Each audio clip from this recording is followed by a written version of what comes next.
We'll go right into the trailers on the disc, which I feel like I found something interesting about each and every one of them this time, which isn't always the case. But first, we have Duck, Duck, Goose. Was it? Yes, it was Duck, Duck, Goose. A film about two ducks and a goose, and they have to be friends, even though they are physiologically different. It is the most title-first movie I've ever seen. I was disturbed by the anamorphic aspect ratio in that extremely straight-to-DVD movie.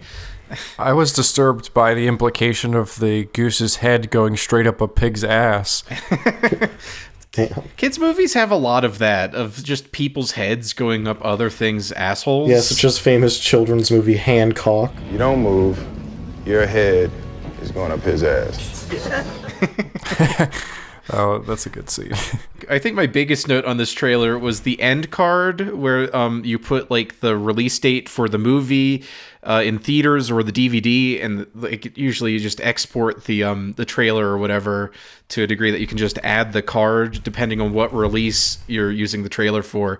And it was just completely blank, just a white screen with the studio logo at the bottom, which I've never seen before. It shows a air of professionalism that you don't find with many other trailers. And then that goes into Despicable Me 3, which I don't have much to say other than it really just hurt me to see just that little bit of illumination animation. Oh yeah. No, it's brutal. I've only ever seen actually I did see the second one of those too. It left my mind entirely.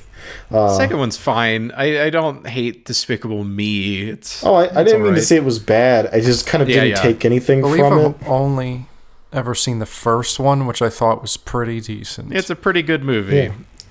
Yeah. In a vacuum, it could have been something very nice, and then the minions had to take over the world as was intended by Gru in that movie.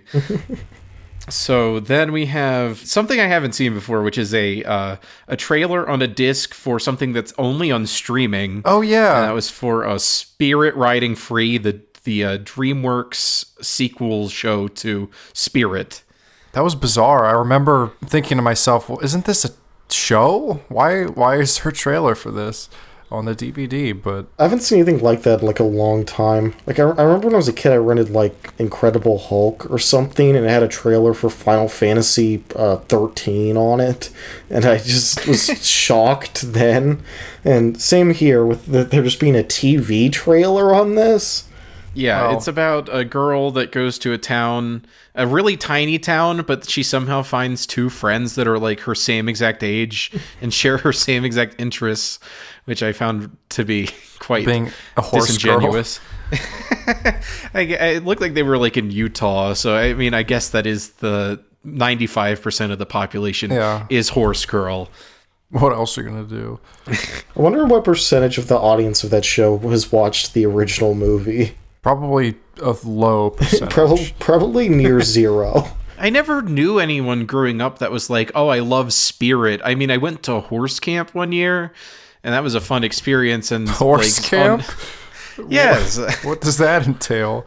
You ride horses, and there was a lake that we swam in. I mean, the horse element was part of it, but it was mostly just kind of summer. It rocked. It was really awesome.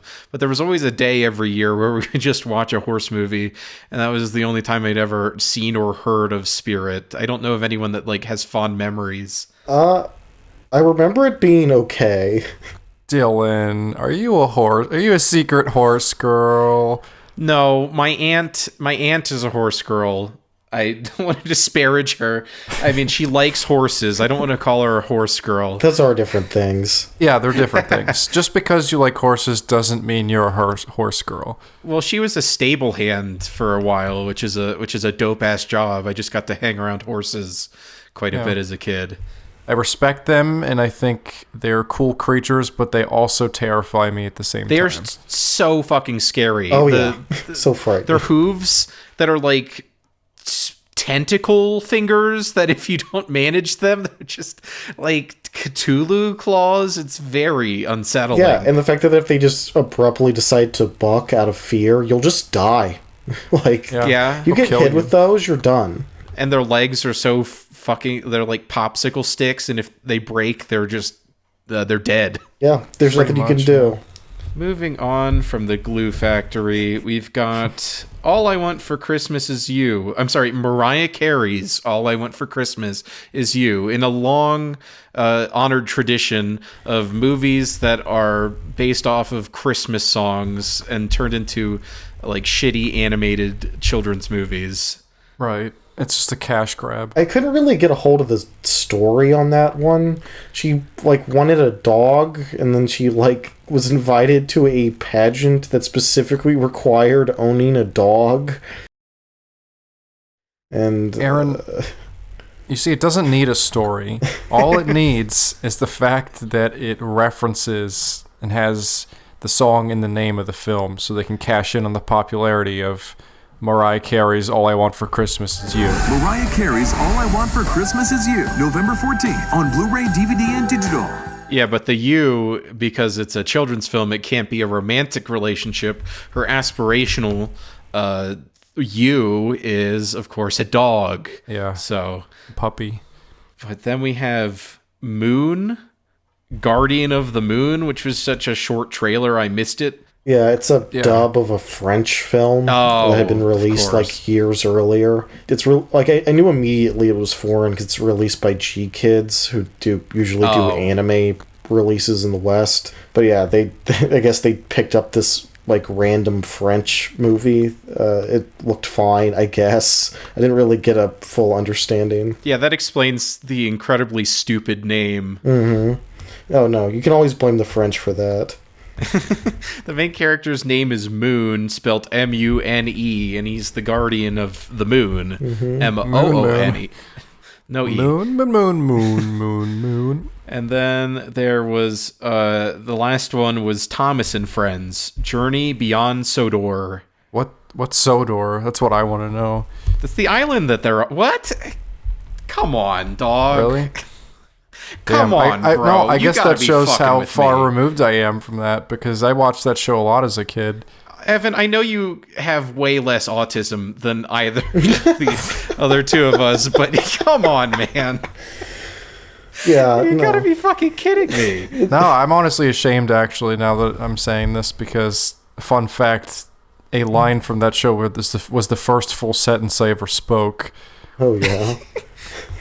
Yeah, it's the island of Sodor, and this one is the big deal is that he's leaving Sodor, and I don't know if he's ever done that before. I have no but I just idea. found it funny that the old traditional stop motion / whatever animation that is considered like creepy and stuff. But I found the CG versions to be even more so. Oh no, this was cursed. I was like frightened when I saw these CGI abominations. Like, Yeah, I- they're really unsettling. I've never been bothered by the stop motion stuff because they just look like toys. There's like nothing too weird about that. When they have like just Charming. weird CGI faces that are just morphing, not a fan. Yeah, so Thomas goes off the island and then finds a bunch of prototypes for experimental engines like the Island of Misfit Toys, and then